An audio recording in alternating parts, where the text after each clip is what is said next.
Mais um assunto pra gente. Vamos falar de improbidade.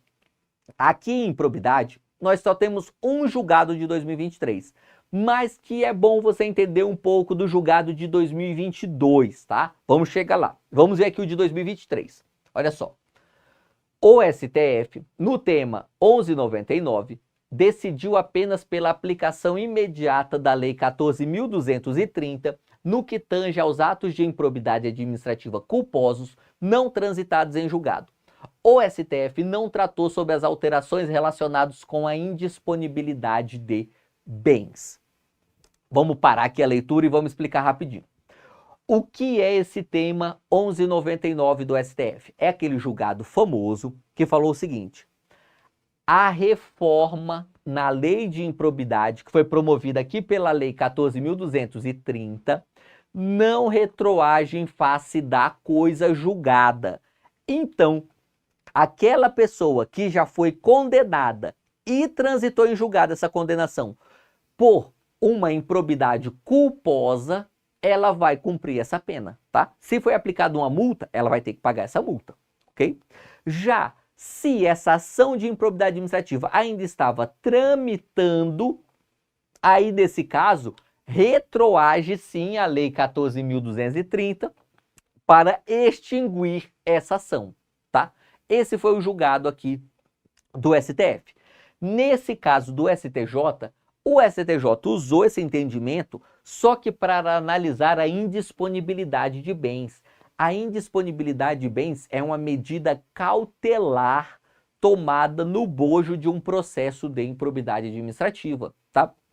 Então tem lá o João está respondendo uma ação por improbidade. Essa ação por improbidade, o Ministério Público ou a Fazenda Pública, né, quem for o titular, quem for o polo ativo nessa ação, pode olhar e falar, olha, eu tô achando que esse João, ele vai se desfazer do seu patrimônio e quando terminar essa ação por improbidade, ele não vai ter mais patrimônio para pagar eventual multa, eventual ressarcimento ao erário. Então, o que o polo ativo pede? Pede para o juiz, fala, ó juiz, decreta aí a indisponibilidade de bens do João para ele não poder vender aquela fazenda que ele tem, para ele não vender o carro dele, para que, caso haja condenação, ele tenha bens para arcar com essa condenação. Isso é indisponibilidade de bens. O que acontece? As regras mudaram, tá? A indisponibilidade de bens, ela era mais fácil, ela era mais aberta na redação originária da lei de improbidade. Na redação dada pela lei 14.230, a lei de improbidade, tem mais restrições para a indisponibilidade de bens. O que o João, desse caso aqui, queria? Ele queria que aplicasse as regras novas para a indisponibilidade de bens antiga que ele já tem. O STJ falou que não. O STJ falou, olha, aqui vale o ato jurídico perfeito, tá?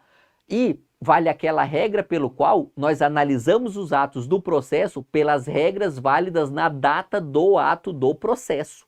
Então, nesse caso, nós analisamos a validade da sua indisponibilidade de bens pelas regras jurídicas que tínhamos quando foi decretada essa sua indisponibilidade de bens. Então, se a indisponibilidade de bens foi decretada antes de outubro de 2021, que é quando entrou em vigência a Lei 14.230, então essa indisponibilidade continuará válida, tá? Esse é o entendimento do STJ. Por isso ele fala que deve-se conferir interpretação restritiva às hipóteses de aplicação retroativa da Lei 14.230. Restringindo-se aos atos ímprobos culposos não transitados em julgado.